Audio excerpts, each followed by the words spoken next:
I've never believed in urban legends, ghosts, the paranormal, or anything like that. For the most part, I've always considered myself to be a rational, decent fellow. Not once did it ever cross my mind that devils or ghouls ever existed. Ironically enough, the small old town I grew up in was chock full of them. I honestly could not believe how ignorant the people in my town were. They believed anything and everything that seemed like a logical fallacy. They embraced it wholeheartedly. They believed in healing rituals, dream catchers, and magical spells. Yes, my town was the epitome of superstition. Yes, as I said, they were very ignorant to modern science.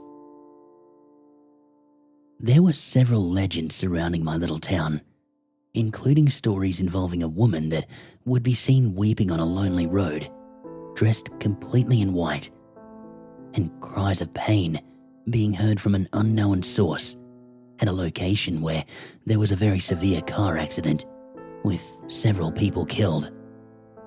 And in all my years of being in this place, not once have I ever seen a lady crying in white or heard the groans of ghosts who died in an area. Naturally, I had begun to question these claims and ultimately concluded them to be false. And yet, the townsfolk told these stories as if these things had happened to them personally. There was one legend in particular that had everyone terrified. And for this reason, no one dared to enter the forest at night. My grandfather had informed me of this legend. Long ago, there was once a peaceful and benign Native American tribe who once inhabited the region that we currently resided in. They had respected their land and one another and treated any guests with the utmost respect. When early European settlers entered their territory for the first time, the compassionate tribe welcomed their visitors, instructing them on how to raise crops and hunt for game. Subsequently, the Europeans repaid their services with cruelty, destroying their lands, spreading disease into their families, and selling their tribesmen for profit to other settlers. To their horror, the tribe felt helpless as the Europeans arrived in vast numbers, violating their once sacred land. After watching his family and fellow tribesmen suffer agonizing deaths at the hands of these invaders, the chief of the tribe begged the Great Spirit for retribution. In a shamanistic ritual, he prayed that the foreigners had disgraced the land he and his people had treated so lovingly, and he beseeched the all-powerful deity to exact revenge on them for all the pain they had caused. Shortly afterwards, the chief died of a disease brought over by the settlers. According to the legend, when the last member of the tribe had perished, there was still one patch of forest that had been untouched. This land was, according to the legend, the piece of land that the Great Spirit protected to honor the memory of the fallen tribe and its sorrowful chief. Whenever a foreigner was to travel to this particular forest at around midnight, they say a hideous demonic being would attack them. Its most distinctive feature was its voice. It would let out a scream so loud that it could demolish buildings. In some form of the rumors, they say that the scream drives people mad. Others say it can hypnotize whoever hears it. For this reason, the forest in which this thing inhabits has come to be known as the 'the Screamer's Forest'. The 'the Screamer's Forest' is a Truth be told, as a kid, that legend did kind of give me the chills. I knew there was a good possibility that a good portion of it was factual. After all, I had read several books detailing the accounts of the Native Americans, and in their own words, describing the horrors of seeing their once sacred land wither away to nothingness. Although I felt pity on the tribe, I don't think there was a demonic spirit protecting their land, as the legend claimed. Or so I had believed. My friends, Frank, Joe, Phil and I, we loved a good scare. We would often pull pranks on various denizens of my town due to their strong belief in the supernatural. Not ones that were too serious, just silly ones. Even though we knew it was all fabricated, we enjoyed hearing tales of ghosts and demons. When summer was ending, we decided to do one final activity to finish off the season. We would be heading off to college again very soon, so we knew we wouldn't be having fun for a while. We decided that we would go on a camping trip. We wouldn't go too far, so we settled on a campsite around our town. Just to add an extra scoop of excitement, we decided to rent a cabin right in the middle of Screamer's Forest, where the entity supposedly lurked. The next day, we packed up our food, clothing, and materials for the trip. When we drove towards the cabin/campsite, we laughed and joked about our daily lives and occasionally made some cracks about the silly urban legends surrounding the forest. Finally, after about an hour, we made it to the forest. In all honesty, it was a very tranquil forest. Because of the townsfolk being scared of the legend, we had the entire forest to ourselves. We heard the birds singing their colourful songs. All the critters of the forest scurried along the trees and grassy floor, and the air had a cool, refreshing breeze. For a moment, I had no idea just what in the world had everyone terrified of this place.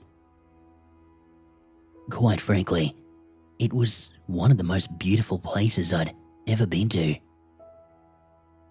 I wouldn't have minded living there, honestly.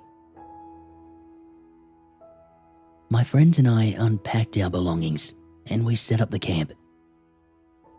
The cabin itself, although a little run down, was very cozy and comfortable. There was an upstairs bedroom where 4 people could sleep, just enough for the 4 of us. After the labor was done, we all went out and explored the place. It was filled with wild flowers, colourful critters, and a lake that sparkled in the sun. It truly was a sight to behold. There was no photograph or image online I've seen that has made this particular area look bland. We were having a lot of fun, so it was only natural that we didn't notice the time getting away from us. The sun began to set, and the water turned from a crystal blue to a more purplish colour. We decided to head back and sit around the campfire before turning in. As we sat around the fire, still laughing and joking, we began observing our surroundings. In the daylight, the forest seemed tranquil and peaceful. But at night, it began to appear a little unsettling.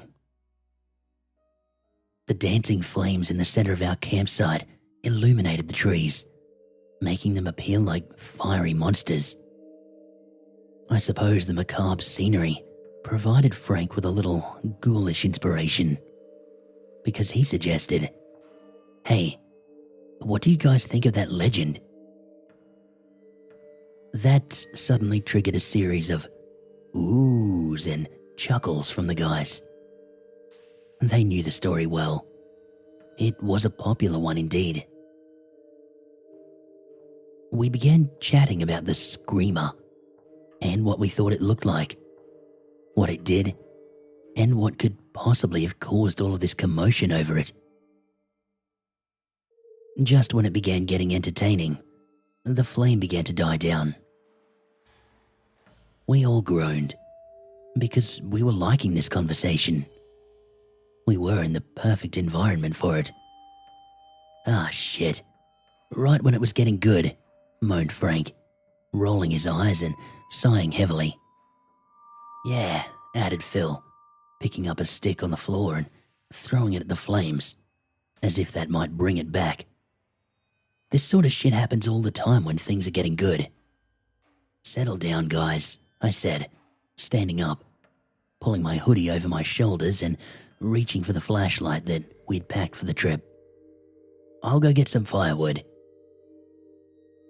My friends all nodded their heads and exchanged words of agreement as I wandered my way into the dismal, lonely forest. Truthfully, I don't know just what the hell possessed me to go and get some firewood in the dead of night.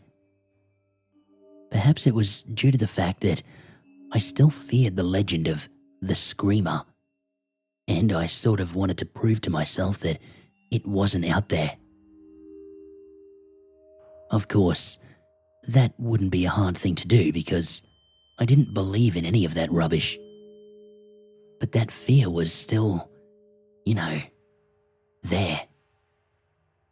The fear in which you think, it's okay, I've got it under control.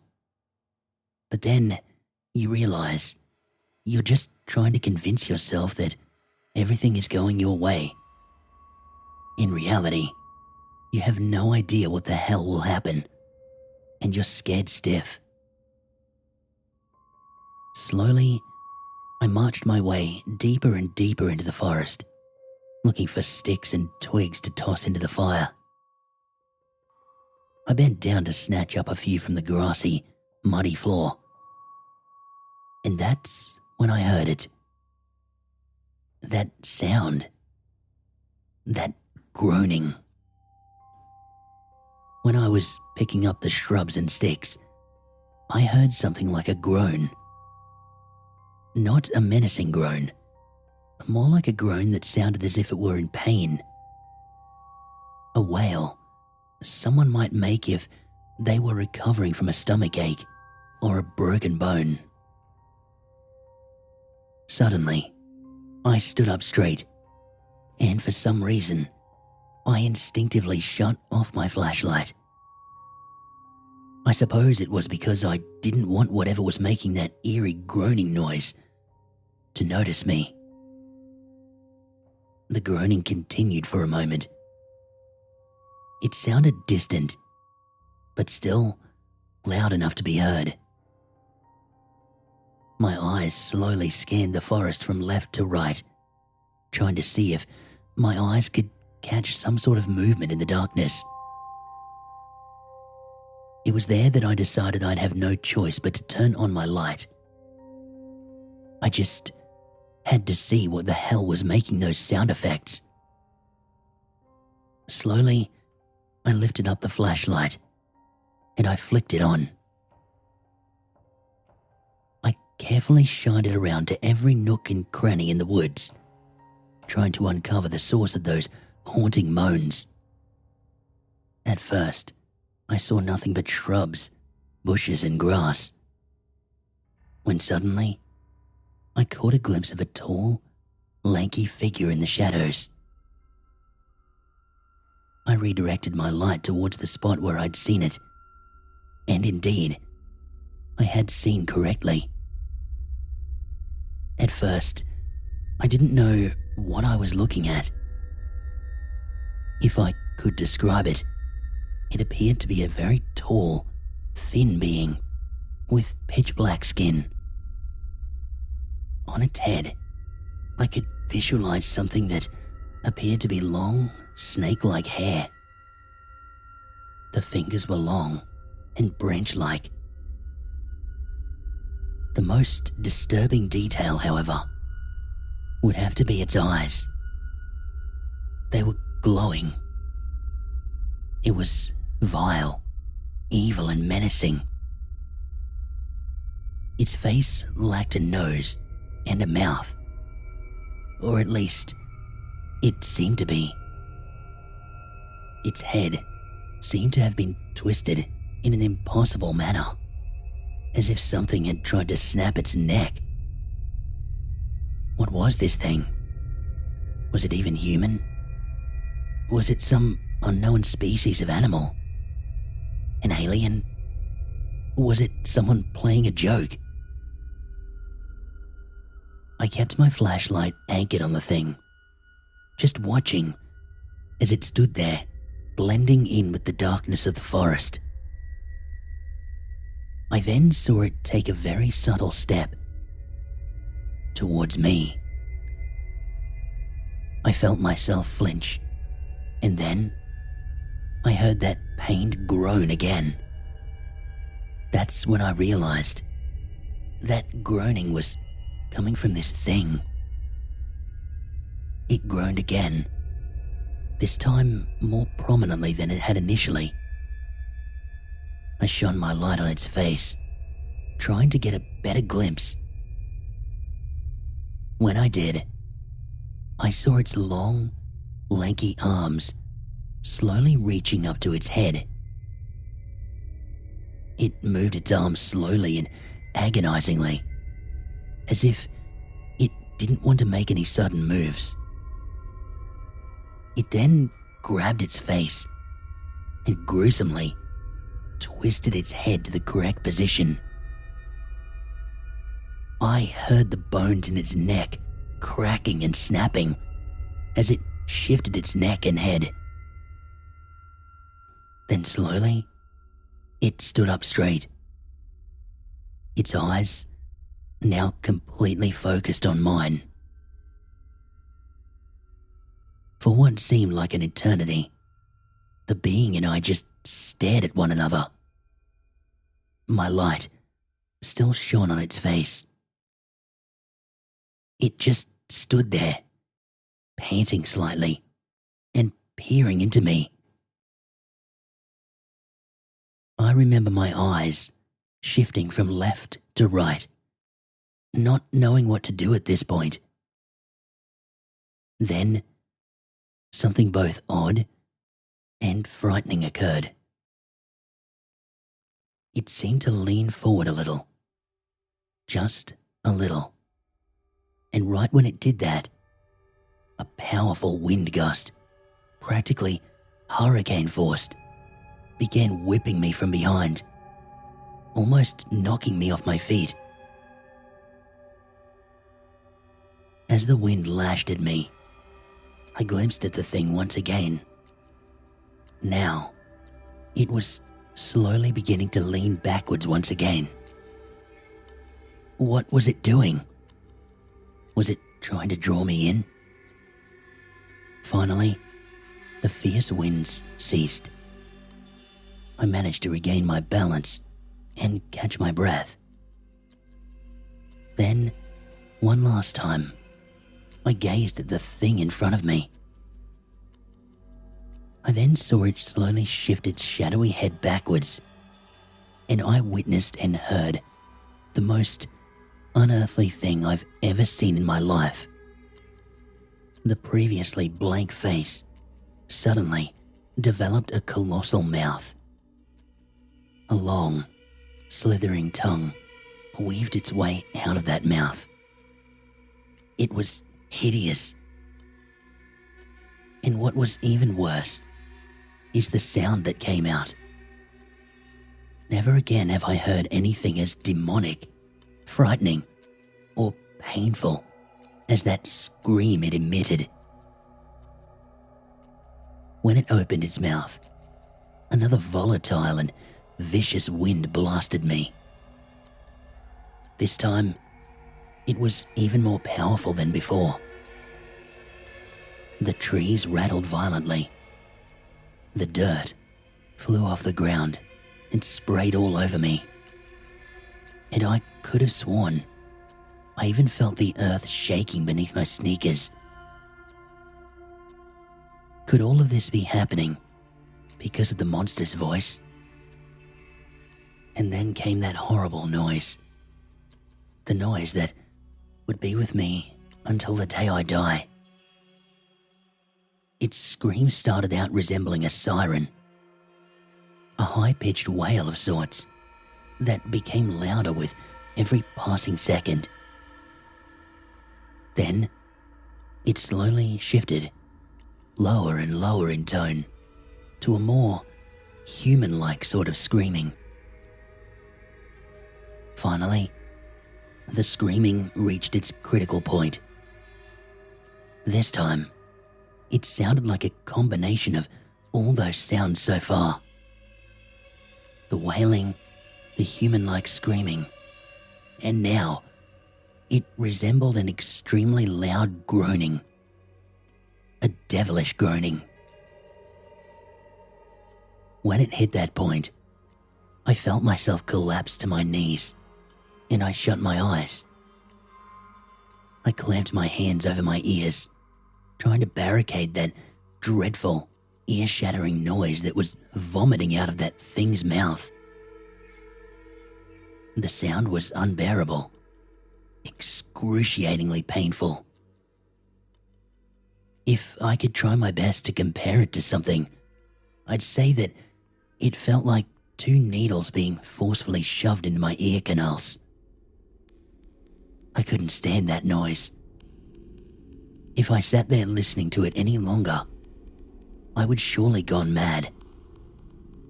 In the middle of all the insanity, I had noticed that I had dropped my flashlight. With my ears still covered, I looked down and saw it on the ground. The gusts of wind from the screaming were so powerful that it was actually rocking back and forth. Suddenly, the glass shield in front of the light bulb shattered. That's when I realized I needed to get out of there. I slowly got to my feet. The screaming of the thing even made it difficult to walk. I limped my way in the opposite direction. Slowly, I turned around to get one more look at it. What was it? Where did it come from? Why was it doing this? I forced my limping into a run, and I got out of there while still covering my ears. It was much more difficult to navigate my way around the forest this time, since I had abandoned my flashlight back there. Finally, just as mysteriously as it came, the high winds and the piercing in my ears suddenly ended. I screeched to a halt, and I whirled around. There was nothing there. That bizarre thing had vanished. But how? Did I imagine all of it? No, impossible. I took advantage of this momentary silence, and I immediately dashed through the forest, trying to locate my friends and get the hell out of there. For about 5 minutes, I frantically sprinted through the woods, searching for signs of our campfire. I was so close to giving up hope when I finally spotted a glinting orange light in the distance. Without hesitation, I scurried towards it as fast as I possibly could. As I drew nearer, that familiar chattering of my friends slowly came into earshot. Never did I ever think that I would be so relieved to have heard their voices. I felt a sense of security just to hear anyone at all. I charged through the bushes, panting and sweating. My friends all stared at me with curious expressions, and their eyebrows arched. "Whoa, where you been? Where's the firewood?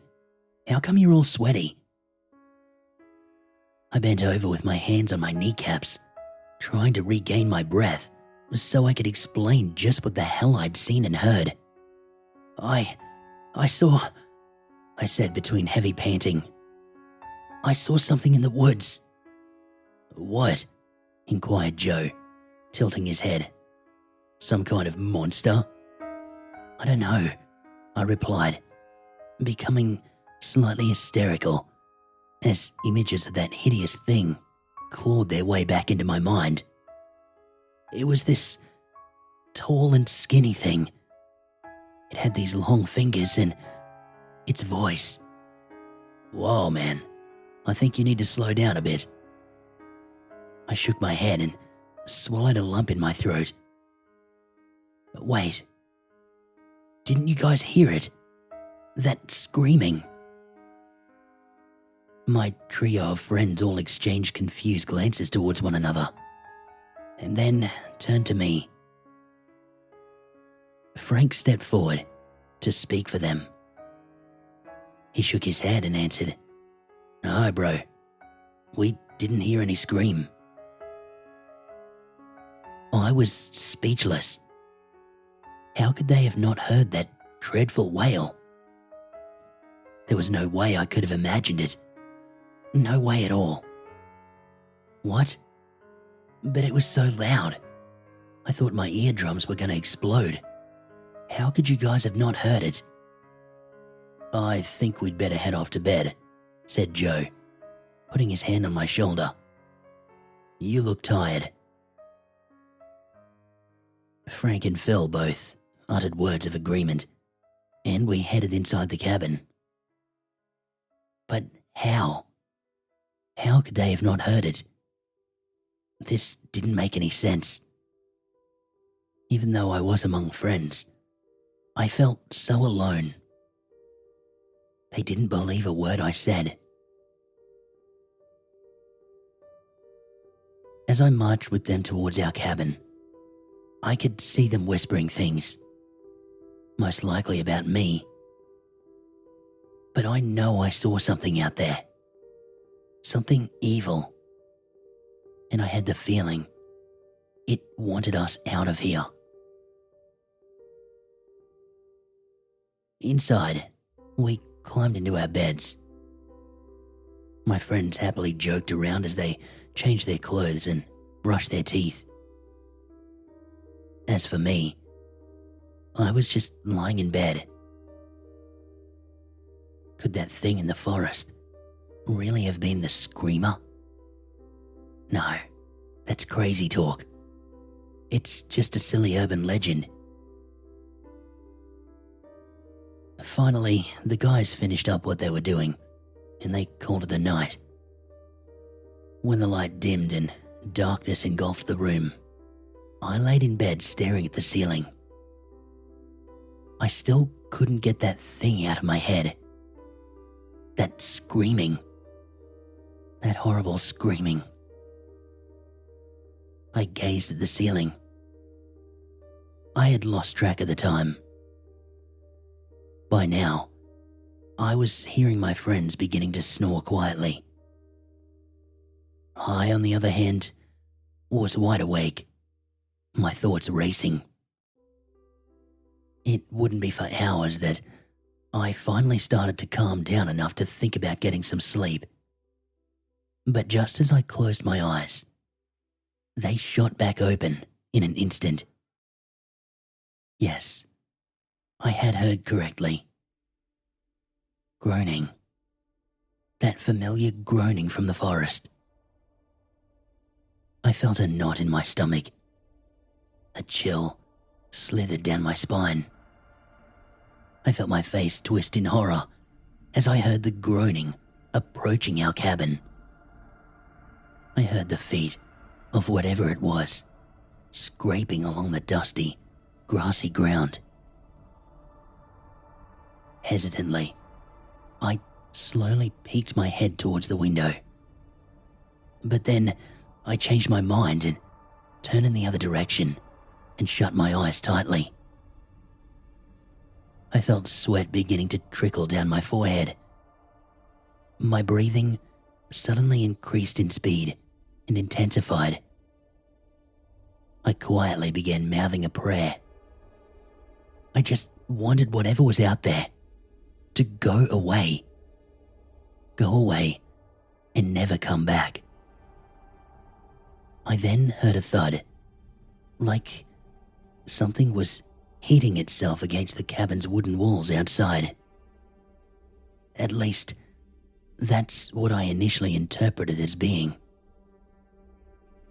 Then, I heard it again, and again, and once more. Gathering any courage I had left, my eyes slowly swung over the window once more. I heard one more thud. Then, I saw a large, spindly hand appear at the window. I gasped, and I threw my sheet over my face, trembling like a leaf. I heard the window start to crack before shattering violently. I threw the sheets off my face and I looked. And there it was. That hideous thing from the forest stood on top of the broken glass. Its crimson eyes glowing brightly in the darkness. My friends shot up from their beds, staring at this thing in disbelief. The screamer's cold, evil eyes slowly scanned the room, and its eyes landed on Joe. It slowly turned its head towards him. As it did, I heard those bones in its neck snapping and crunching.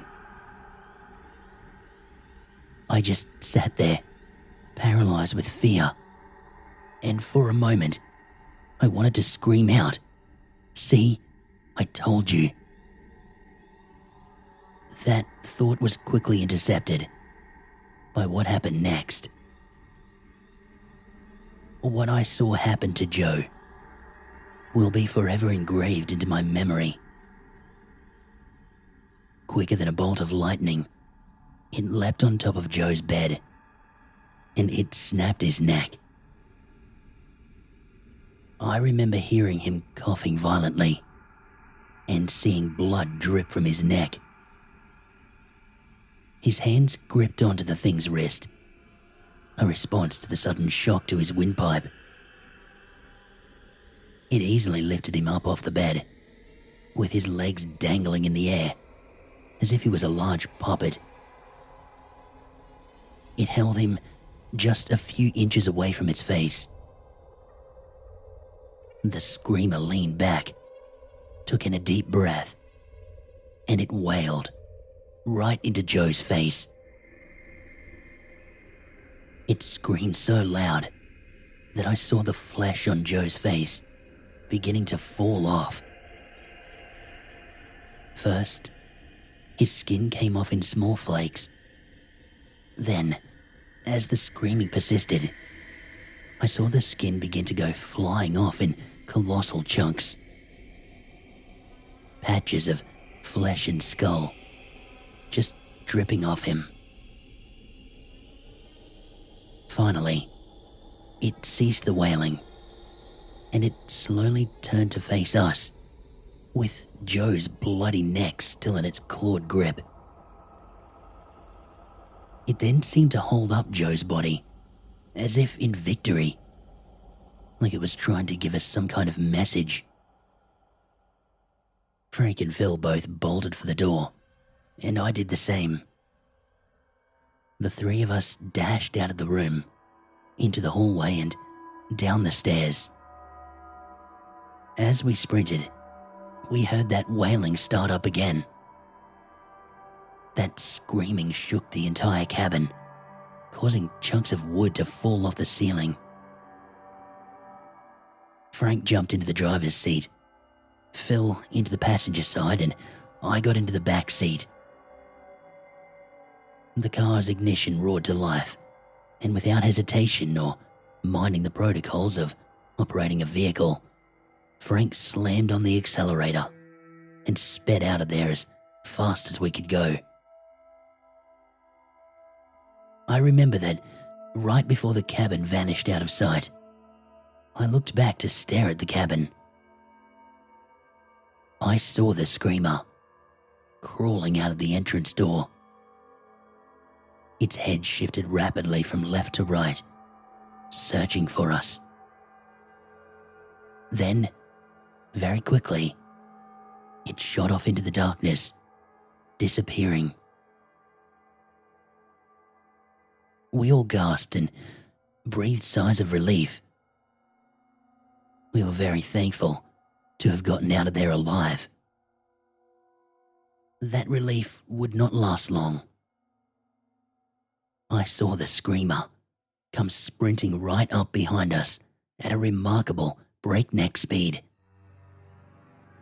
I saw its red eyes glowing in the darkness. "Oh shit," I cried as I saw the thing coming in close. My two friends turned around to see it too, and Frank stepped on the gas. "Get us the hell out of here," screamed Phil, as his eyes remained anchored on the screamer. For a moment, it appeared as though we would actually outrun it. The screamer seemed to slow down for a moment, still keeping up but at a further distance than it initially was traveling. Just then, it jumped high into the air, disappearing from sight. "Where the hell did it go?" asked Phil. We both began searching for it, trying to see where it may have gone. Silence. Absolute silence. Our car roared down the path, and for a moment, all seemed serene and tranquil. I took a quick glance at Frank, and I saw a worried look in his face, locked onto the road in front of him. Phil frantically looked from left to right, trying to spot the horrifying thing that was apparently stalking us now. I turned once more, trying to see if I could make out the screamer in the faint light. Then, the worst came. With a thud, it landed on the top of our car. The vehicle bounced wildly, a single time. An explosion of cries and profanity escaped our lips as the monster peered inside at us. It then raised its long, slim arm, and its hand burst through the windshield, seizing Frank's face. I heard Frank's horrified, muffled screams as its clawed fingers dug into his cheekbones. The car began swerving violently, left to right, as the monster impeded Frank's vision. Frank tried to grab the thing's wrist in an attempt to desperately rip it away from his face. But as hard as he tried, the being was far too powerful for him. Finally, the screamer tore its hand away from Frank's face, only to leave a patch of fleshy, blood-stained skull and an eyeball dangling from a piece of flesh in its place. It roared that demonic growl for a second, and then it leapt off our hood into a place that I didn't see, most likely the trees. The car made another violent swerve towards the left, and it crashed right into the trunk of a huge tree. Shards of glass went flying everywhere, and the body of the car shook violently. "Shit," I groaned as I tore at the handle of the door to the left of me. "We gotta get out of here, man," I heard Phil shriek madly.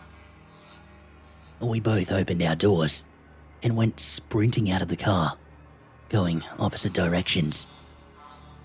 At this point, it was every man for himself.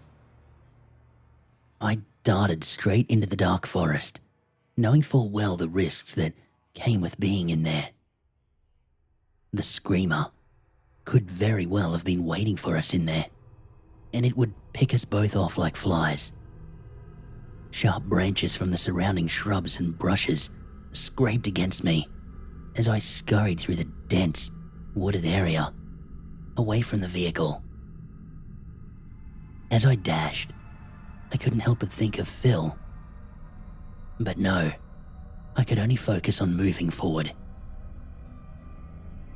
A blood-curdling scream rang out through the night, making my hair stand on end.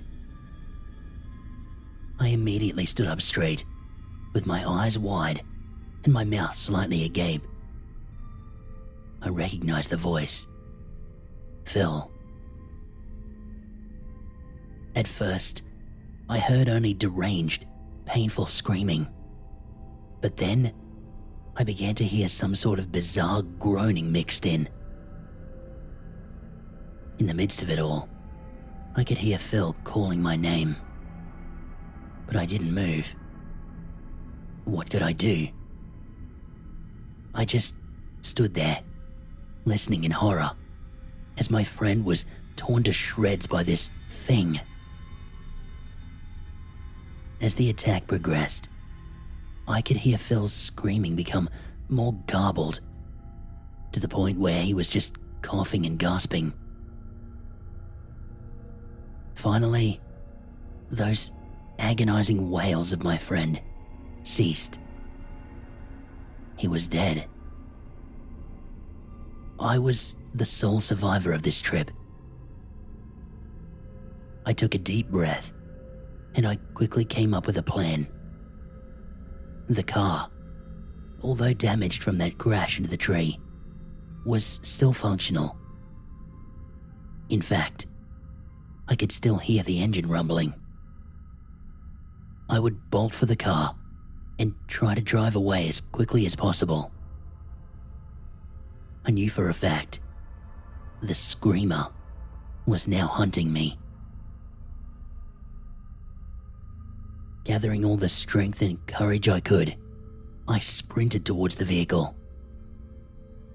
I could hear my breathing become more strenuous, and sweat ran down my face in buckets. Finally, I reached my goal. I got to our car, and I could still see Frank's dilapidated corpse sitting in the seat, his face mutilated. The keys were already in the ignition, so all I had to do was reverse the car and get the hell out of here. As I was in the process of backing up the car and turning the wheel, I suddenly saw them from the corners of my vision. Two burning cinder-like orbs staring at me from the dark treetops.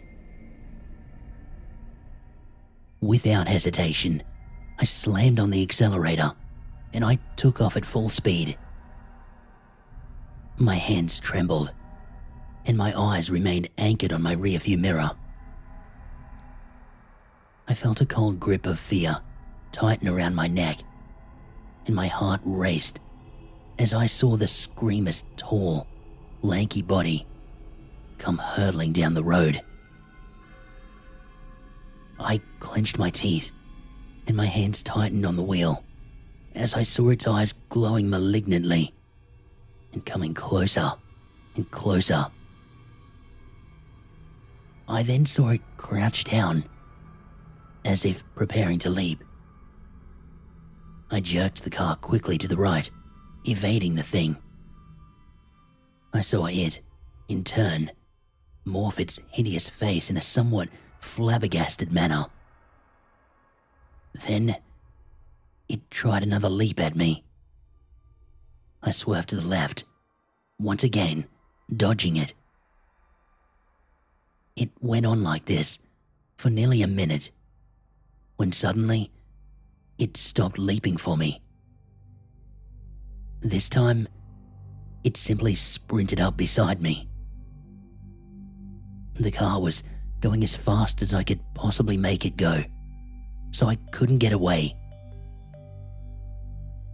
It lifted its long, skeletal-like arm, and it slashed at my door's window. An involuntary reflex made me put my arm up to defend myself. Its claws scraped my arm, and a sharp, stinging pain shot up through it. I cried out in pain and stared at the 3 massive claw marks that served as my wound. Blood began oozing out of them. Shit, I screamed aloud as my hands got back on the steering wheel. I fixed my gaze ahead and planted my foot flat. But then, the screamer just stopped. I stared at it through the rearview mirror. It just stood there, staring at me in some trance-like state. I blinked and took some deep breaths. Why did it just stop? What had I done to make it cease its attacks? As I sped down the road towards what seemed to be my escape, I suddenly felt it.